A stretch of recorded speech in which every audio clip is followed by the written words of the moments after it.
I refuse to not be first. Do we do enough? Well, I never shut up about it.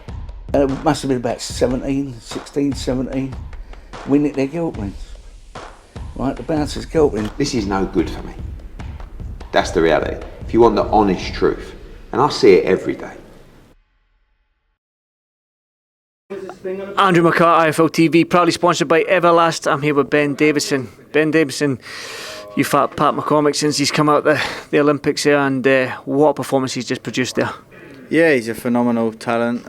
He put the work in and he reaped the rewards. You know, DAVISON, unbelievably tough opponent. You know, said to Pat all along, you'll probably find that you're hitting him. You can hit him at ease and at will, but don't get carried away. And he just said there, you know, when I was hitting him in round one, I thought he's got to go, but he said quickly, I remember this is the things that we'd discussed, and I took my time and gradually broke him up and got him out of there. I thought he could have been stopped a little bit earlier, but you know, he's a very proud man, extremely tough, and full respect to DAVISON. I was going to ask, my next question was going to be, do you feel like the stoppage came a little bit too late there? I think the general consensus but I was saying was the 7th round should have been stopped then, because there was nothing coming back. I don't think he threw a punch at Pat or even landed a punch on Pat in that 7th or 6th round. So, right decision in the end though? Yeah, I think the corner said to me that they was keen to stop the fight going into the last round, but I think there was Sochi wasn't happy about it, so they let him go out for the last. But look, difficult decision to be made of pulling a fighter out, especially one so proud, and as you could see at the end. So, like you said, just full respect for him and an unbelievably tough guy. Ben, you're not one for getting ahead of yourself, so I've known you long enough to know that you don't get ahead of yourself, but people are going to start talking about Pat way ahead. They're going to start thinking about world champ titles already. For you, how far can this man go? Yeah, look, I've worked with some of the best pound-for-pound fighters in the world of this era, and you know, at times Pat looks as good, if not the best, that I've worked with. So again, it's a case of consistency, sticking with it, trusting in the process, and if he does that, you know, I do believe that he will be right up there in that pound-for-pound list in his era.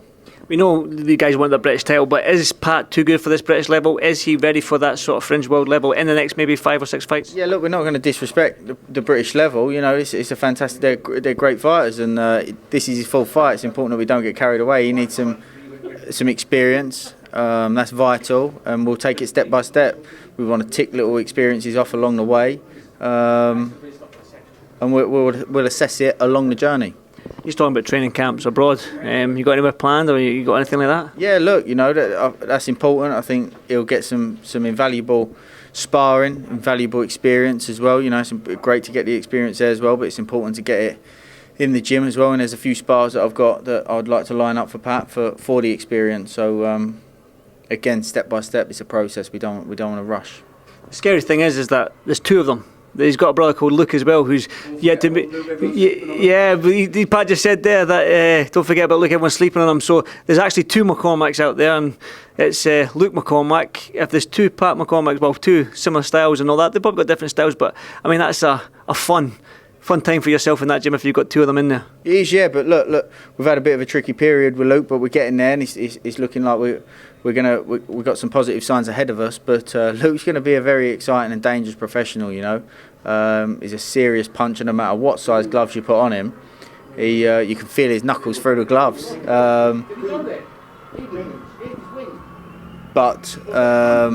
We're half watching a fight and half doing this interview, so there you go. Yeah, Luke McCormack. But you know, one thing I'll say about Luke, you know, it's been a tricky period, but he's been in the gym the whole year, and I think that he will reap the rewards from that once he does make his debut, and it's going to be a fantastic transition as well, just like Pat's been. Yeah, one to watch. Listen, Ben, go and watch the rest of that fight. I think I want to watch. The main event's happening right now, so again, thank you so much, Ben. I appreciate it, brother. Thank you.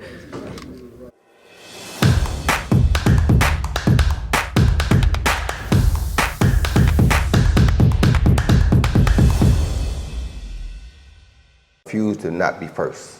Do we do enough? Well, I never shut up about it. It must have been about 16, 17. We nicked their guilt rings. Right, the bouncer's guilt ring. This is no good for me. That's the reality. If you want the honest truth, and I see it every day.